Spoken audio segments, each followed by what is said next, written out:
ఇప్పుడే కేవ్ లోపలికి వచ్చాను. రాగాల్ని మనకి చూడొచ్చు. ఇదిగోండి జీసస్ పుట్టిన ప్రదేశం ఇక్కడ చూస్తున్నారు కదా, ఇదే అది.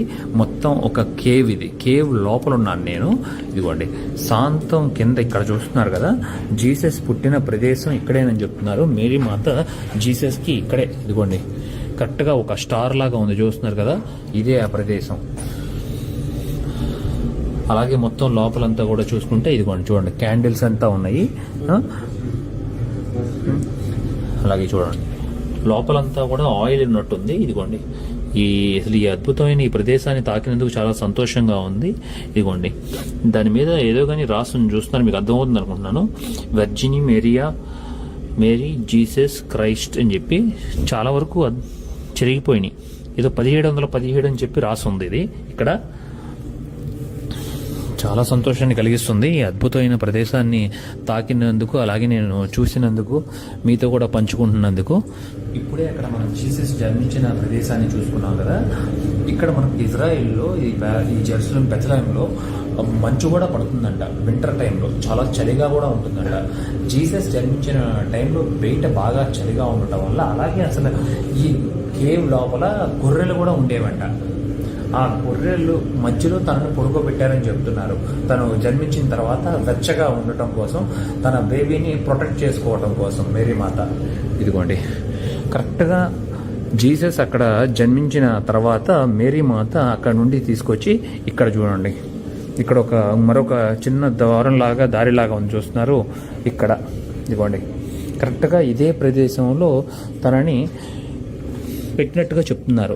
తను జీసస్ బేబీగా ఉన్న సమయంలో ఇక్కడ చూడండి, ఇక్కడ కూడా క్యాండిల్స్ వెలిగించారు. మొత్తం 5 క్యాండిల్స్ ఉన్నాయి ఇక్కడ. ఈ అద్భుతమైన ప్రదేశాన్ని తాకుతున్నందుకు చాలా సంతోషాన్ని కలిగిస్తుంది. ఇదిగోండి మనకి ఇంకా క్లియర్గా అర్థమవుతుంది, చూశారు కదా. మొత్తం ఇది కేవ్. ఇదిగోండి పైనంతా చూశారు కదా, కొండ రాయి, మొత్తం లైమ్ స్టోన్తో ఉన్న కొండ. ఇదే కొండలో మేరీ మాత జీసస్ ఉన్నారు, పుట్టిన ప్రదేశం. ఇక్కడ బేబీని ఇక్కడ పెట్టిన తర్వాత జీసస్ అక్కడ కరెక్ట్గా ఆపోజిట్. ఇదంతా మొత్తం ఒక చిన్న గుహ అని చెప్పొచ్చు. ఒక 20 అడుగులు 30 అడుగులు ఎత్తుండే గుహ. ఇందాక మనం చూసుకున్న చర్చ్ అంతా ఈ గుహ పైన ఉంది. ముఖ్యంగా ఈ ప్రదేశాన్ని ప్రొటెక్ట్ చేయటం కోసం ఈ చర్చిని భారీగా నిర్మించారు. అలాగే ప్రపంచం అంతా వచ్చి ఈ ప్రదేశాన్ని సందర్శించడానికి కూడా వీలుగా ఉండేటట్లు కట్టారని చెప్పొచ్చు. ఇదిగోండి మొత్తం ఇక్కడ చూస్తున్నారు కదా, ఈ క్యాండిల్స్ వచ్చాము. మొత్తం 35 క్యాండిల్స్ ఉంటాయంట ఇక్కడ. అలాగే ఇక్కడ పటాలు కూడా ఉన్నాయి, గమనించవచ్చు. ఇదిగోండి జీసస్ పుట్టిన తర్వాత ఇదిగోండి ఏంజల్స్ తనని చూస్తున్నట్లుగా. ఇదిగోండి మేరీ మాత జీసస్. అలాగే ఇక్కడ కూడా గమనించవచ్చు మీరు. ఇదిగోండి మేరీ మాత దగ్గర జీసస్ పాలు తాగుతున్నట్లు ఈ పటాన్ని చిత్రీకరించారు.